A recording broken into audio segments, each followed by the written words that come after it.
चलिए अब आगे बढ़ते हैं और सेमिकॉन इंडिया 2025 कॉन्फ्रेंस की बात करते हैं। आज इसका शानदार आगाज़ हुआ और सुनते हैं प्राइम मिनिस्टर मोदी ने आज इस ओकेजन पर क्या कहा। सेमीकंडक्टर्स का ग्लोबल मार्केट $600 बिलियन तक पहुंच रहा है और अगले कुछ साल में ये $1 ट्रिलियन को भी पार कर जाएगा।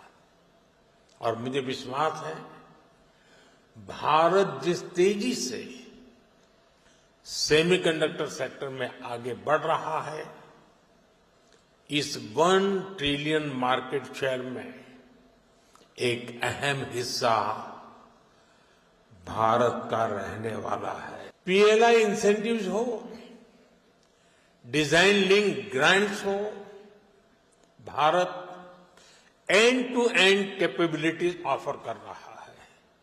इसलिए इन्वेस्टमेंट भी लगातार आ रहा है। भारत अब बैकएंड से निकलकर एक फुल स्टैक सेमीकंडक्टर नेशन बनने की ओर बढ़ रहा है।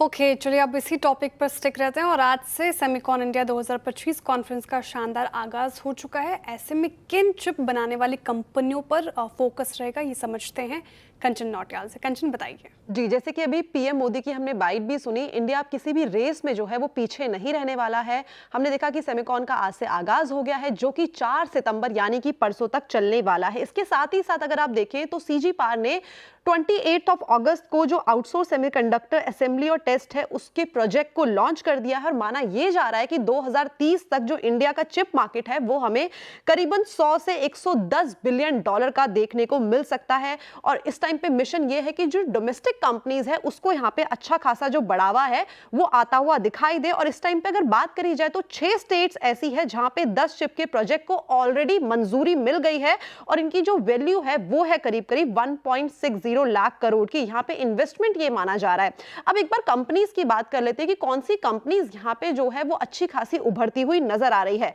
सबसे पहले नाम आता है टाटा इलेक्ट्रॉनिक्स का, जहां पे माना यह जा रहा है कि जो इन्वेस्टमेंट वैल्यू है वो है करीबन 14 बिलियन डॉलर की। माइक्रॉन टेक की बात करी जाए तो करीबन 3 बिलियन डॉलर का इन्वेस्टमेंट यहाँ पे माना जा रहा है। सीजी पार करीब करीब 0.9 बिलियन डॉलर का और केन्स टेक्नोलॉजी में करीब करीब 0.4 बिलियन का जो इन्वेस्टमेंट है उसकी जो संभावनाएं हैं वो जताई जा रही है। इस टाइम पे बात करें ग्लोबल फर्म्स की तो इंडिया के अंदर ऑलरेडी जो ग्लोबल फर्म्स है जो सेमीकंडक्टर के ऊपर काम कर रही है, जैसे कि एप्पल हो गया, फॉक्सकॉन हो गया, सैमसंग, एलजी, फिलिप्स, और इसके अलावा इंडिया में जो और भी कंपनीज है इस टाइम पे कतार में लगी हुई है कि वो भी जो सेमीकंडक्टर का काम है उसके अंदर एंट्री ले सके, जैसे कि पिडिलाइट, थर्मेक, श्नाइडर, दीपक फर्टिलाइजर, जुबिलेंट इंक्रीविया और प्राज इंडस्ट्री। तो आप देख ही सकते हैं कि सेमीकंडक्टर की रेस में भी जो भारत है किस तरीके से दौड़ लगा रहा है।